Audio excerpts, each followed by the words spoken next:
time at YAC, and so I had no idea what to expect. Like, I kind of expected the whole everybody randomly starts crying at random times. And so, of course, I did randomly start crying at random times. And I went back to the invitation, and I somehow ended up, like, we talked in groups, so I somehow ended up in a group with this random girl that I didn't know and this guy that was, like, the leader of the group. And we really pretty much just said our life stories. And the girl, her brother had died 3 weeks ago.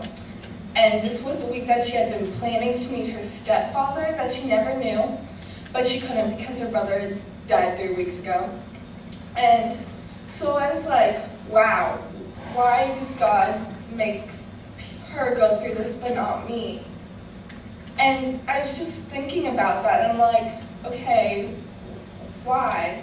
And I ended up coming to a conclusion that maybe it was because I needed to hear that.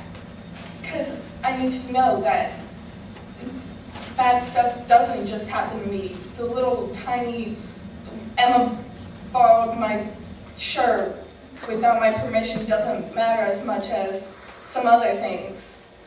But it still matters. And it really has to do with Jeremiah 29:11. Like, he has everything planned out, even the little tiny things and the huge things too. Like, while back in the invitation, I told my ocean story, the whole dying in the ocean almost thing. And the girl told me, the biggest lie that Satan can tell you is that not having a tragedy in your life is unimportant. And that is another thing that I need to hear. And I think God just works in the greatest ways ever. Yeah. I'll go ahead and wrap this up. We'll just have a Manus testimony from magically, both of their stories tie into what I had to say. I actually have this little piece of worn out, wet, disgusting kind of looking paper from about a year ago that has a verse on it that I wrote, and I put it in my bathroom mirror, which explains the red drippiness of it. It's 1 Timothy 4:12. Do not let anyone treat you as if you are unimportant because you are young. Instead, be an example to the believers with your words, your actions, your love, your faith, and your pure life. I just feel like this year in this youth group with our awesome youth leaders and everything that we've all grown, and I know especially I've grown and changed my life and turned it around, and I can see as witnesses from my little sister and from other people in this youth group the amazing things that God has done through the youth at our church. I mean, we have new people, new faces here that haven't been here. We have the spirit about us that I just haven't felt from a church before or from that kind of relationship before, and it's amazing to see how tight we are as a youth group and growing in the Lord, and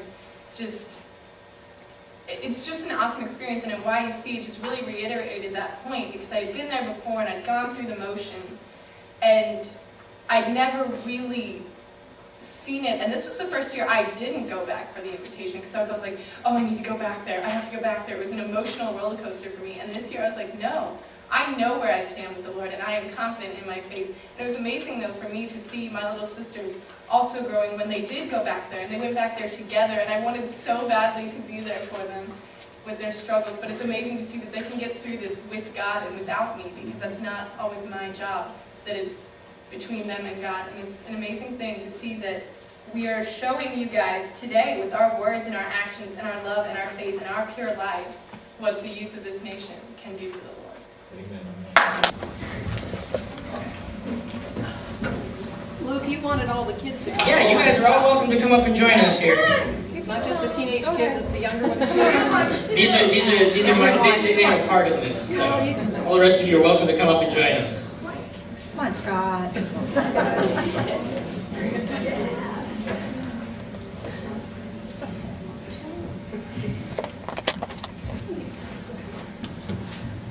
This is Luke 15, starting with verse 11. And he said, a certain man had 2 sons, and the younger of them said to his father, Father, give to me the portion of goods that falls to me. And he divided them unto his living. Not many. Teacher, I don't get it. I don't. I got the I don't. Okay, Kenny, you're a big boy. You can hold it. And I don't get it. how's this? We'll reenact it.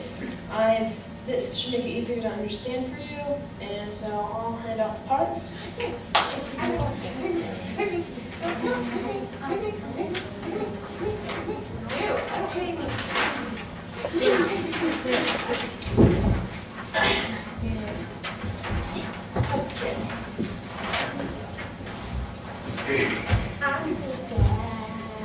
gonna do.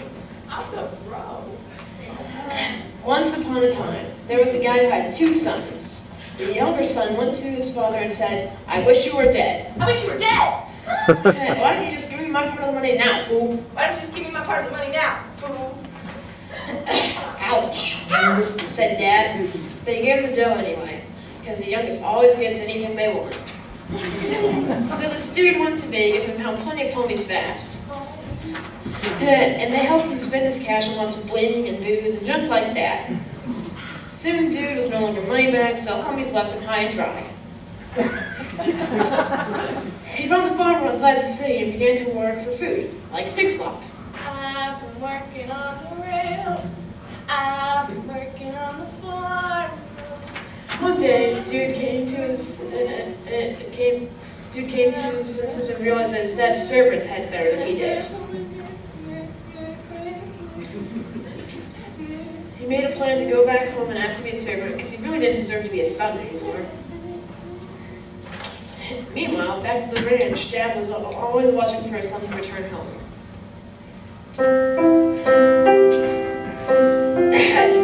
Finally, he saw dude coming in the distance. Dad kicked up his heels and took off down the driveway to meet him.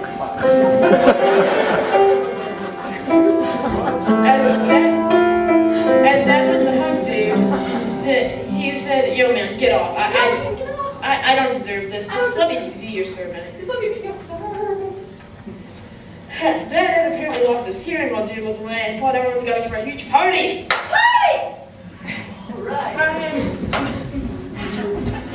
Oldest sibling saw the commotion and came in from working to see what was going on. "What?" he said. What? When he found out that his dad was throwing a party for the dude who had dissed him. What?